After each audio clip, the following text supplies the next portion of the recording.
Hello and welcome to Daily News Simplified, an answer to what, why, and how of newspaper analysis from the perspective of civil services examination. Today we have taken up Delhi edition of the Hindu newspaper dated 11th of January 2023. Let's now begin the discussion.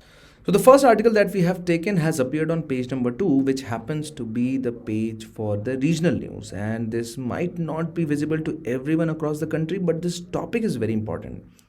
The heading of the article is Excluding Civil Servants from a State's Realm Negates Autonomy. So the Constitution Bench led by Chief Justice D.Y. Chandrachud on Tuesday asked Arvind Kejriwal government whether civil servants posted in the national capital in relation to public order, police and land will come outside the purview of the executive power of Delhi government. And this is a very, very subtle legal point. Because if you look at it, Delhi happens to be a union territory. Union territories are totally controlled by the central government. But Delhi is a little bit more special in that sense because it's a union territory with a legislative assembly with elected council of minister headed by a chief minister. So it's not like Chandigarh. It's not like Andaman and Nicobar and Lakshadweep. It's different.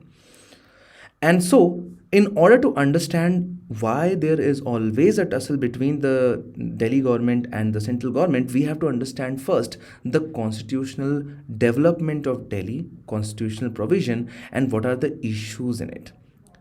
Also, there has been an amendment to the NCT of Delhi Act in 2021 that also has to be understood as to why the central government brought that amendment. Now, if you're wondering how is it related to your syllabus, in fact, before showing you the syllabus, let's go through this 2018 mains GS paper 2 question. Whether the Supreme Court judgment of July 2018 can settle the political tussle between the Lieutenant Governor and the elected government of Delhi examine. And if you look at the syllabus of GS paper 2, functions and responsibilities of the union and the states, issues and challenges pertaining to federal structure, and devolution of power and finances up to local levels and challenges therein is a part of your syllabus. And how the power is distributed between the center and the state government of Delhi is of course a matter of concern for both union and the state. And so we shall have all this discussion in the ensuing explanation. Let's now begin the discussion. Okay, so Delhi as we know it today has not existed like this in terms of administration since the time of independence. Delhi became a Part C state, you know those categorizations of A, B, C and D, in 1950. Then in 1951, for a very brief period of time, Legislative Assembly was created with an elected CM. But that lasted only for 5 years because all of us know that in 1956, States Reorganization Act reorganized the whole country, and in that process, Delhi became a union territory to be administered by an administrator who was appointed by president. And so, Delhi began to be directly administered by the central government, and this continued for a very long time. Although some form of representative local government was provided to Delhi in 1966 in form of Delhi Administration Act 1966, which provided limited representative government through creation of metropolitan councils. That has continued even now. And so, finally, the current arrangement started in 1991 when 69th Constitutional Amendment Act, which was based upon Balakrishnan Committee report, again created representative form of government in Delhi through creation of Legislative Assembly and Council of Ministers to aid and advise the Lieutenant Governor. So what is the constitutional scheme of Delhi? We know that various parts of the Constitution of India deal with various aspects of administration of the country. So for example, Part 5 deals with the union, Part 6 deals with the states, deals with the union territories, and as you can see, Article 239AA, Article 239AA carries special provisions with respect to Delhi. And so, there should not be any particular doubt in your mind whether Delhi is a state or a union territory. Delhi is a union territory with Legislative Assembly and with elected council of members to aid and advise the Lieutenant Governor, just like Pondicherry. Whereas all other union territories do not have an elected council of minister headed by a chief minister, and they do not have a Legislative Assembly as well. So what are the provisions of Article 239AA, which was inserted through 69th Constitutional Amendment? So first and foremost, it granted special status to Delhi. Why was it special? Why is it called a special status? It is called a special status because despite being a union territory which is supposed to be directly administered by the central government, it was provided with legislative assembly and council of ministers. And just like legislative assemblies of all the states are empowered to make laws on state list matters and concurrent list matters, even the legislative assembly of Delhi was empowered to do so, except on three important matters: public order, police, and land. And this has been the root cause of the problem between the Delhi government and the central government. Because whenever a party comes to power in Delhi which is different from the party commanding the power in the central government, it always leads to conflict, because public order, police, and land are one of the key and important aspects of governance. If a state government does not have police under their hands or the land under their hands, they will not be able to fulfill a lot of needs of the local residents. And that is where, when the confrontation first emerged when the Aam Aadmi Party came into power in Delhi, they went to the Supreme Court and Supreme Court decided the matter. And Supreme Court came up with its judgment of Government of NCTD versus Union of India 2018, in which the Supreme Court first and foremost ruled that since Delhi was a union territory, all powers lay ultimately with the central government and not the elected government of Delhi. And so, it was a big boost to the claim by the central government, because after all, this is what central government had been saying past many years. But there were other aspects to the judgment as well, which is very relevant for us to be understood.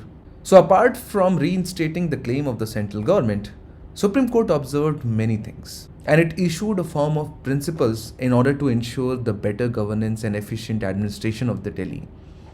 It said that Delhi government has powers in all matters except public order, police, and land.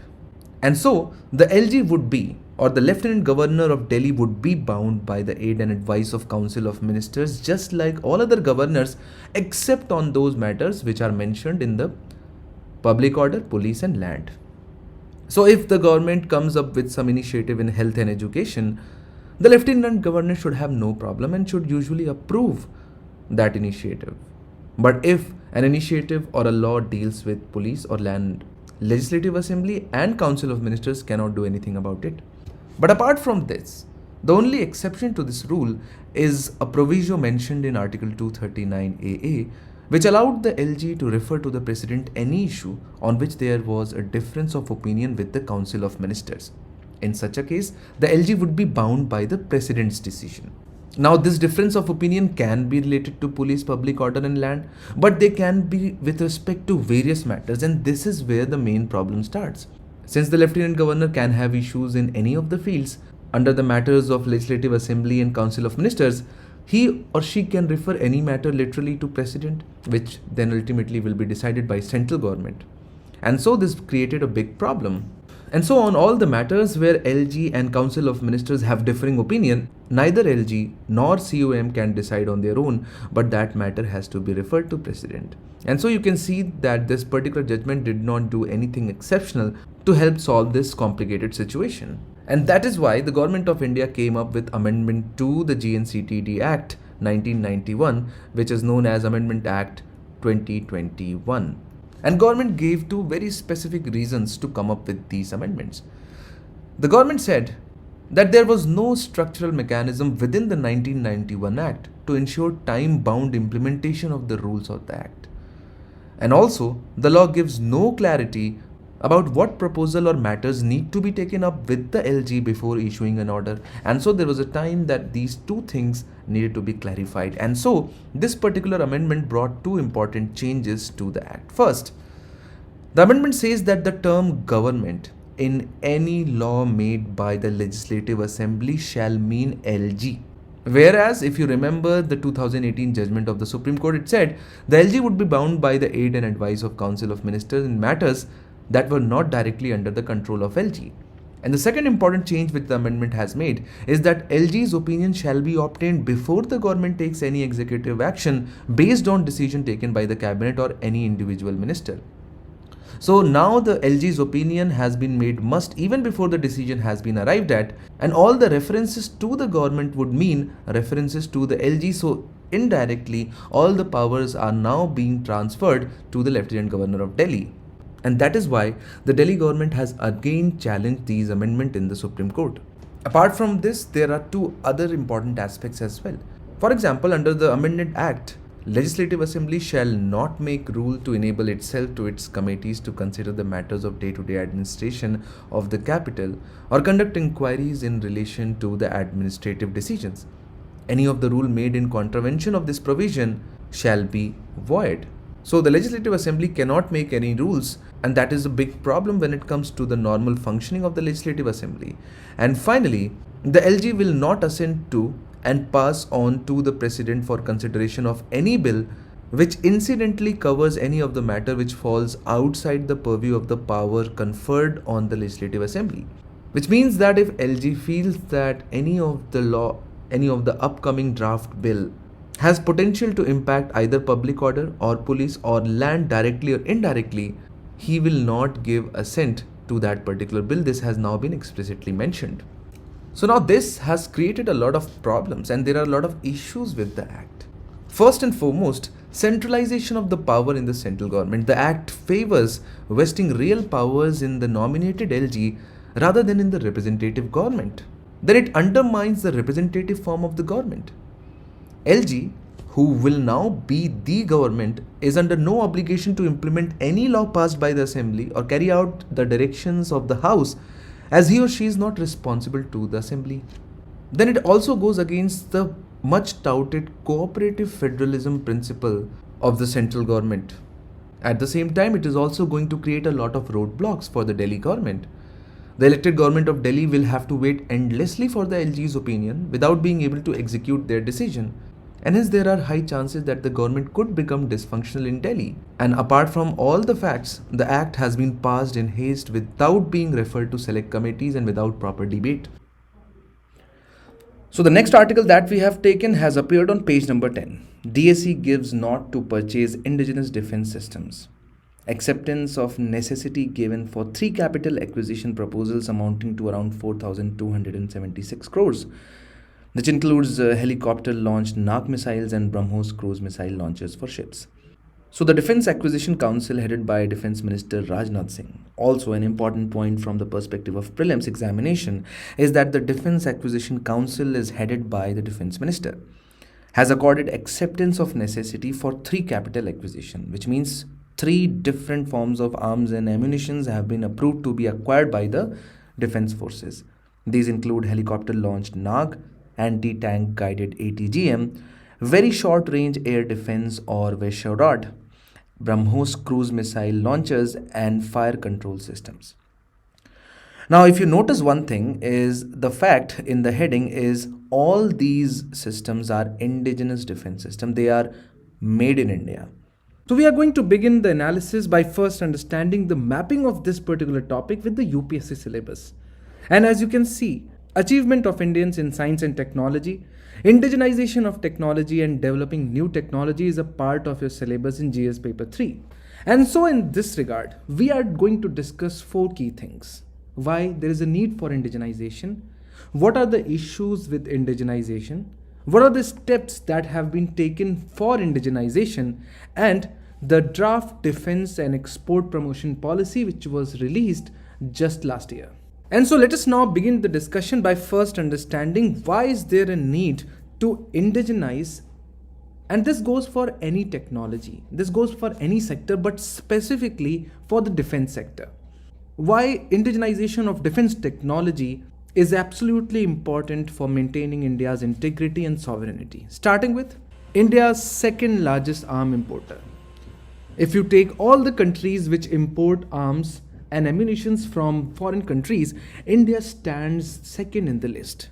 So, very valuable foreign exchange reserve has to be divested, has to be spent while acquiring these arms and ammunition. Apart from running down our foreign exchange reserve, it also impacts our trade deficit. So by possessing a sound defense sector indigenously, India can not only reduce its dependence on foreign imports, but also it gives us an opportunity to convert this trade deficit into surplus. So this is just economy, but it also has a strategic point of view. It also has a security implications. by not possessing domestic capability to produce arms and ammunition, makes India perpetually dependent on other countries.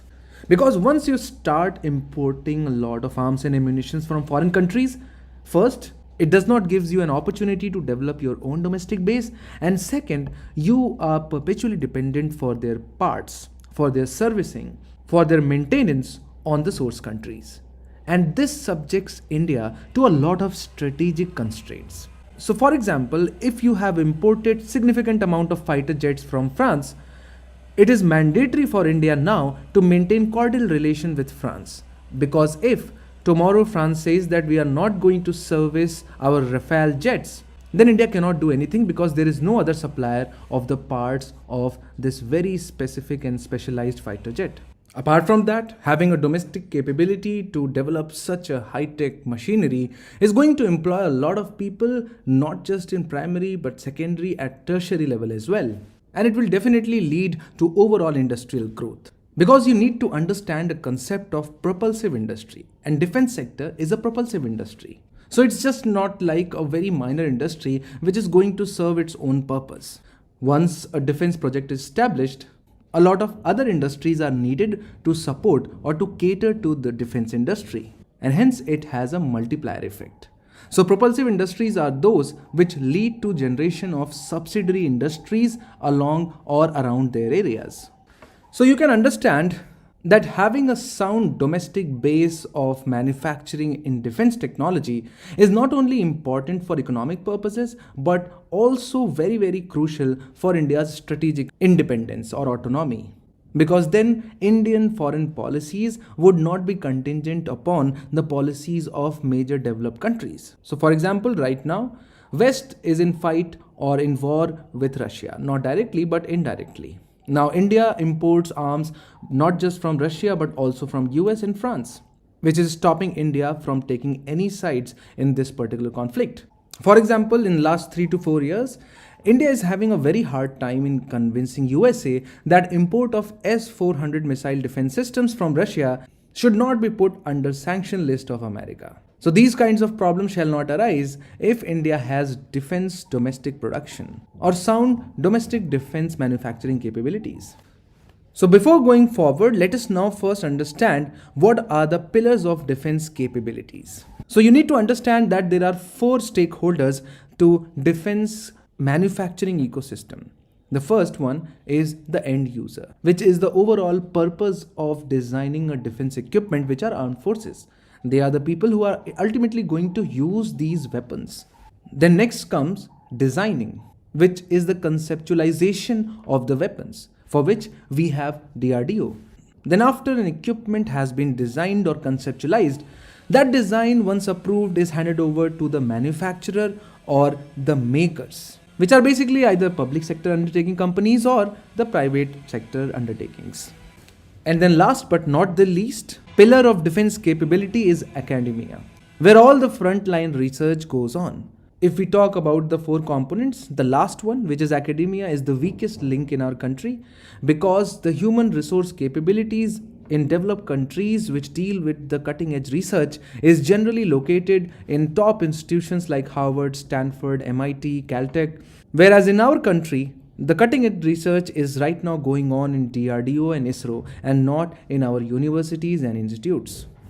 So what are the challenges which India's defense manufacturing capabilities are facing? The first and foremost is the massive delays in not just the designing and manufacturing, but also in the acquisition processes.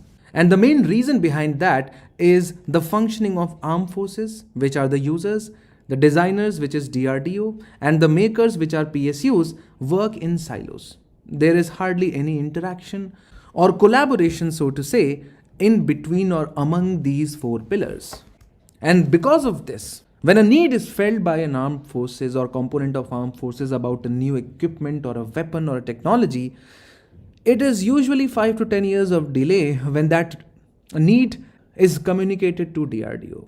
Then DRDO comes up with a design which is then delayed by almost 5 to 7 years in communication to PSUs. And so you can see once a need is felt at the ground level in border areas, it is already 20-25 years time when the weapon is made by the public sector undertakings. When we talk about delay in the designing and in the making stage, we can clearly see that defense technology in India is public sector driven. And so all the issues which plague public sector undertakings in all the sectors in our country also plagues the defense sector as well. Now, because of the government policies, there is still no liberalization in defense manufacturing, because of which all the major players are public sector undertakings, which then clearly reflects in either the final product being substandard or extremely delayed, which then renders it useless for the army, because by that time the government of India has already gone ahead and acquired a foreign made equipment or a weapon serving the same purpose for which the research was undertaken. Then comes the issue of lack of critical technology. And this is mainly because of lack of funds as well as lack of requisite skills in the human resource in our country. And that is mainly because of the neglected fourth pillar of our ecosystem, which is academia. Our premier institutes in technology, for example IITs and NITs, do not have a separate stream specializing in defense technology. Even the funding of the government when it comes to designing of new technology is minimal. Then there are other issues as well. For example, long gestation period. As all of us can easily understand that these technology require a lot of time to be actually effectual on ground. And as we have discussed, armed forces usually run out of patience because ultimately they are the one who are going to defend our borders and us. And so they push the government to acquire foreign made goods, which then finally scuttles the defense development program of that particular weapon in our country. And then finally, we have a lot of land acquisition issues, just like all other fields, which have led to delay in a lot of defense development projects in our country. But it's not like government has not taken any initiative or step in this regard.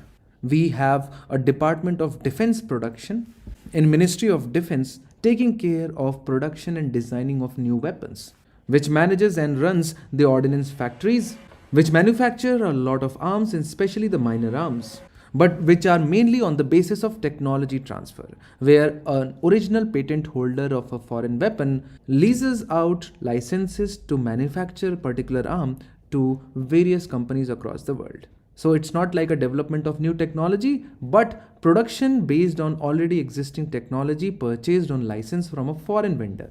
Then we have a lot of defense PSUs, for example, HAL, MDSL.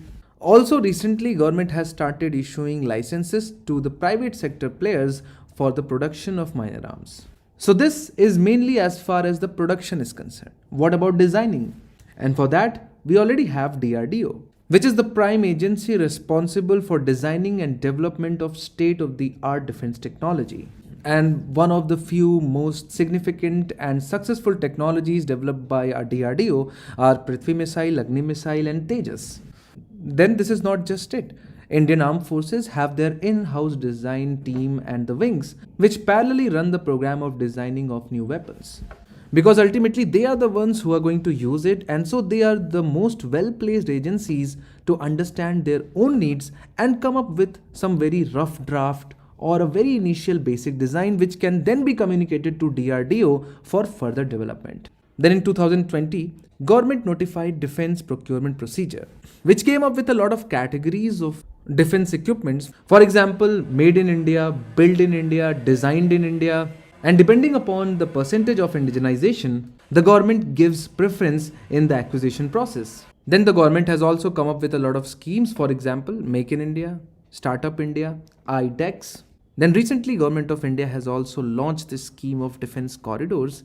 For example, the latest one being, or the only two being, one located in Tamil Nadu and another one located in Uttar Pradesh.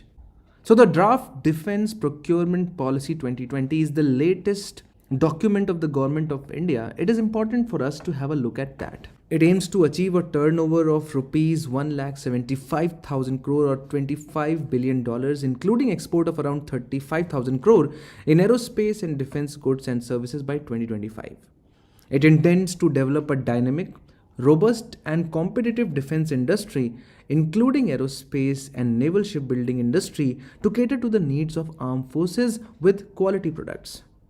It also intends to reduce dependence on imports and take forward Make in India initiatives through domestic design and development. At the same time, it aims to promote export of defense products and become a part of global defense value chains. And finally, it will aim to create an environment that encourages research and development, rewards innovation, creates Indian intellectual property ownerships, and promote a robust and self-reliant defense industry. So how does it wants or intends to achieve all of this, which we have discussed in the previous slide? So the draft policy clearly lists down 6 major areas of action. For example, procurement reforms, support to MSMEs and startups, optimizing resource allocation, investment promotion, innovation and R&D, and focusing on DPSUs and Ordnance Factory Board. So let us now begin with procurement reforms. Now we understand that procurement is completely and totally in the hands of the government. And so the government has proposed to publish a negative list. Now what does this mean? So negative list is a list of equipment, and if a particular equipment finds its place in the negative list, it cannot be imported, but only domestically manufactured. And so what government has done is that it has laid out a plan of yearly increasing negative list. So for example, let's say that the government notifies the negative list for 2024 and helicopter is there in 2024, which will mean that 2024 onwards, helicopters cannot be imported in India. It can only be manufactured in India and then acquired by the government of India. This will not only boost domestic manufacturing but will also act as an assurance to domestic manufacturers who will be assured that there would be a market, and government is the biggest market one can have, for the production that they are going to now conduct. And so, if the government releases an advanced negative list, the people who are interested in defense technology can look at that list and start their research and development, start their designing, start their production, anticipating the procurement of these items from the government. Because now they don't have to fight or compete against the foreign vendors. All they have to do is to be better than the other domestic players. And the government has specifically mentioned in the draft policy that this list will progressively become longer and longer, which is a great news.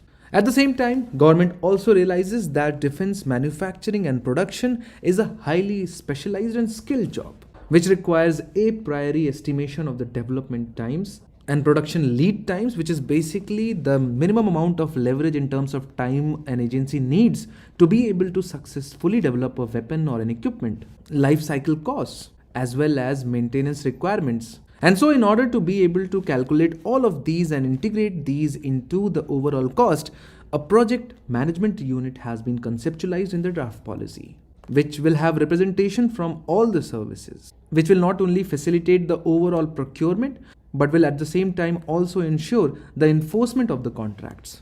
Next comes support to MSMEs and startups. Like any other sector, MSMEs or startups form an important part or pillar of defense manufacturing as well. And in this regard, the draft policy proposes 2 important suggestions. The first is that it proposes component manufacturing by MSMEs immediately once this policy is notified. And from the reading of the draft, it makes us or leads us to believe that government might make it mandatory for all the components production to be done under MSME sector. Then it proposes an indigenization portal, which would be quite similar to the GEM portal, where all the services are going to list out the demands or their needs, and anyone from the private sector, especially belonging to the MSME sector, will be eligible to contact the services, their project management unit, and propose their idea or the design or the manufactured products. And so it is going to go a long way in addressing the delay in procurement and acquisition process. Then in the draft policy, government has also proposed optimization of resource allocation. So for example, currently all the expenses on acquisition of capital is shown under one head. Now the government is planning to make a distinct budget head for domestic products among all the services. And the government is going to make it mandatory for that particular amount to be spent only on domestic acquisition or the products which have been domestically manufactured. Then in the draft policy, government is actively looking into promotion of investment through ease of doing business. Then in the draft policy, government also mentions of creating an aero engine complexes which will not only focus on manufacturing of aviation sector equipments like helicopters and jet fighter jets, but also will look into MRO capabilities, which is basically maintenance, repair, and overhaul. And if you know, currently in India, there is no MRO services provided by either Boeing or Airbus. All our aircrafts have to go either to Middle East or European countries in order to get them serviced. Then what about the innovation and R&D, in which India is pathetically behind? And in the draft policy, government has proposed target missions, and it has specified some items only for them. The government is going to run target missions. So these are hypersonic missiles, fifth generation fighter aircraft, and transport aircraft. So just like government runs very targeted schemes for, let's say, public distribution system, for enabling people to construct their own homes through Awas Yojanas, similarly specifically targeted schemes will be run, or the missions will be run to manufacture domestically these three highly advanced technologies. And in the draft policy, government specifically mentions lab to lines or concept to implementation scheme. So government is going to lay a lot of emphasis on how and why we can convert the ideas or the designs into functioning models which are effective on ground. So the next article that we have taken has appeared on page number 7, decriminalizing homosexuality but no same-sex marriage. The article basically talks about various kinds of issues and challenges being faced by this particularly vulnerable section of our society, which is LGBTQ. L stands for lesbian, G stands for gay, B for bisexual, T for transgender, and Q for queer.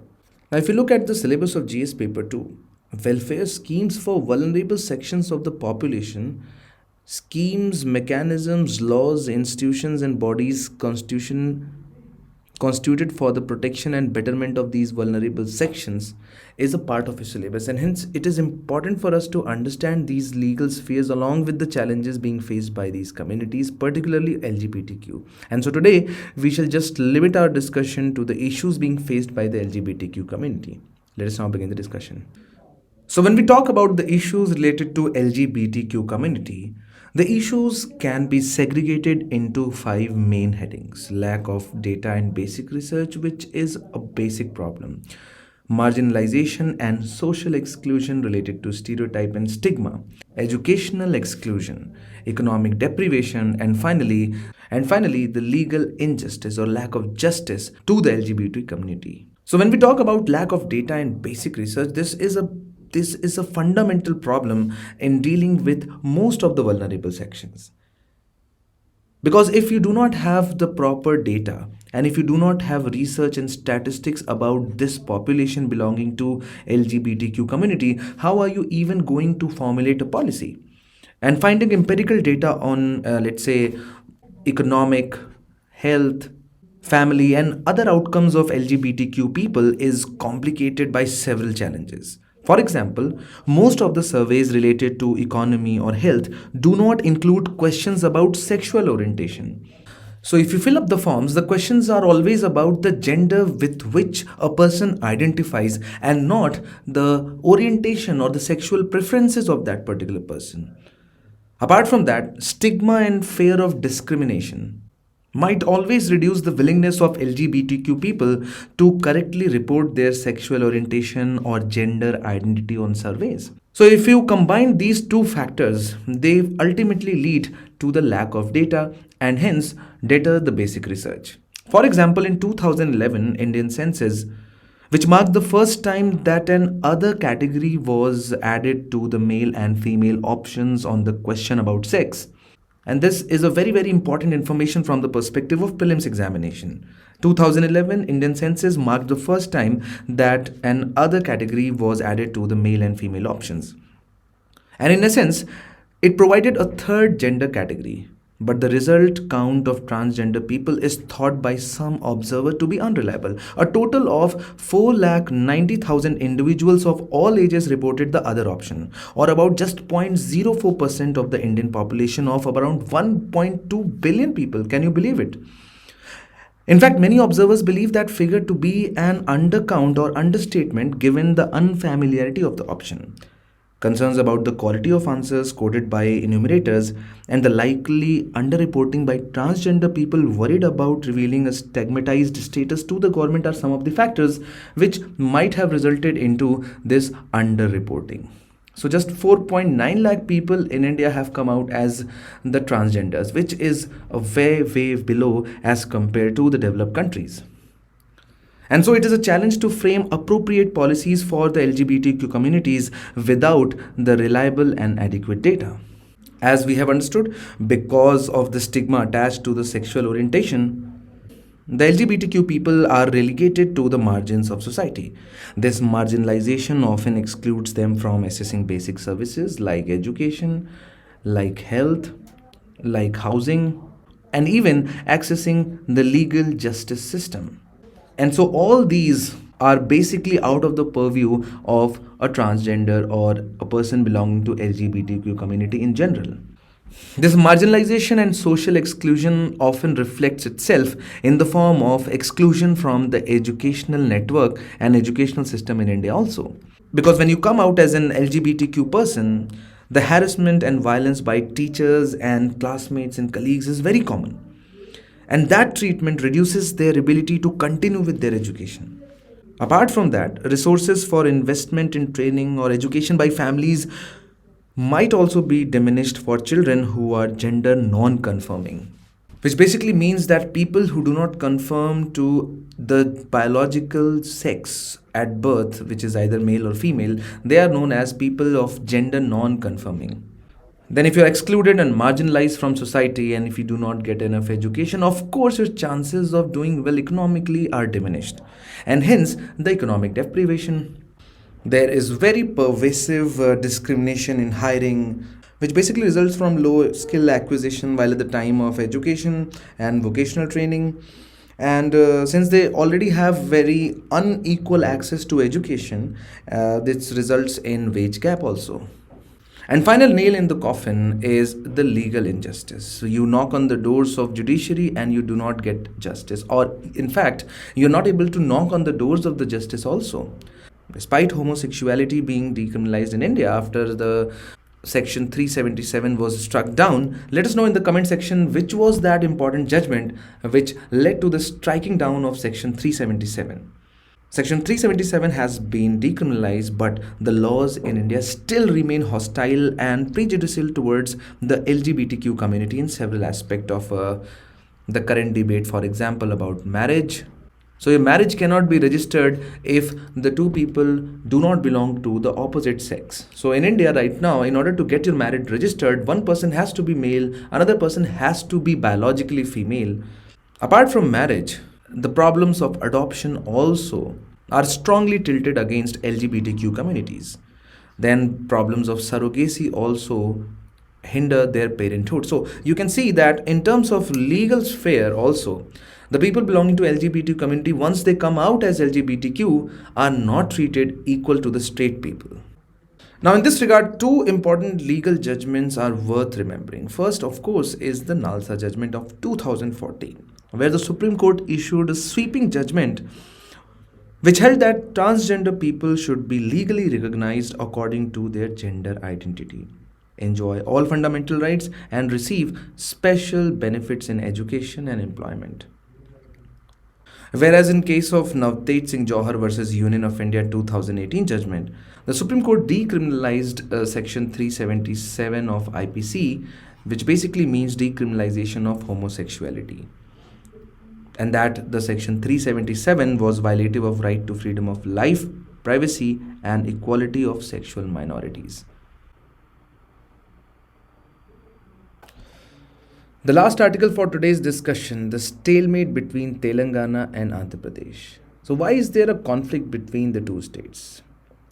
And it is about dividing the assets and liabilities of the two states. So the division of the state or erstwhile Andhra Pradesh into the two states of Telangana and Andhra Pradesh has already happened. But then all the partition leave behind very acrimonious legacies, and so this is also one of the perspectives of interstate dispute. More number of new states you create, more number of disputes you are going to have, and this is one of the manifestation of that. So what are the governments of both states claiming? What have been the recommendations of the expert committee on asset division, and will the union government intervene in the issue to settle the conflict amicably? So more than 8 years after the bifurcation of erstwhile united Andhra Pradesh, division of assets and liabilities between the two states remain elusive as the states make their own interpretation of the provisions of Andhra Pradesh Reorganization Act 2014. Let us know in the comment section what is the procedure to divide a particular state, especially focusing upon the provision of Article 3 of the Constitution of India. So what are the assets over which these two states are fighting? They are fighting over 91 institutions under Schedule 9 of the Act, 142 institutions under 10th Schedule of the Act, 12 institutions which are not mentioned in the Act but to be divided, and hence total of 245 institutions with fixed asset of around 1.42 lakh crore are to be divided. And you can understand that this is not some small meager amount of money, this is huge amount of money. So in order to decide these assets amicably, an expert committee under the chairmanship of retired bureaucrat Sheila Bhide was set up, which gave its recommendation. Now Andhra Pradesh government wants the recommendation to be accepted as it is and claims that the Telangana government is being selective in accepting the recommendations. Whereas the Telangana government is critical of recommendations of expert committee in relation to the division of assets, which are not a part of headquarter assets. It claims that it is against the spirit of Reorganization Act. Now, as per the officials of Telangana government, there is a clear definition of division of headquarter assets in section 53 of the Reorganization Act. Now, this is beyond the purview of the UPSC syllabus.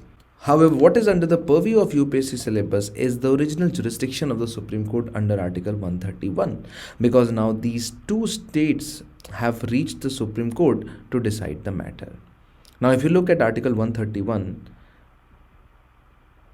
it says that subject to the provision of this Constitution, the Supreme Court shall, to the exclusion of any other court, have original jurisdiction in any dispute which is between the Government of India and one or more states, between the Government of India and any state or states on one side and one or more state on the other side, and between two or more states. So you can see that utilizing the provision of Article 131 Clause C, these two states have approached Supreme Court to settle the division of assets as well as liabilities.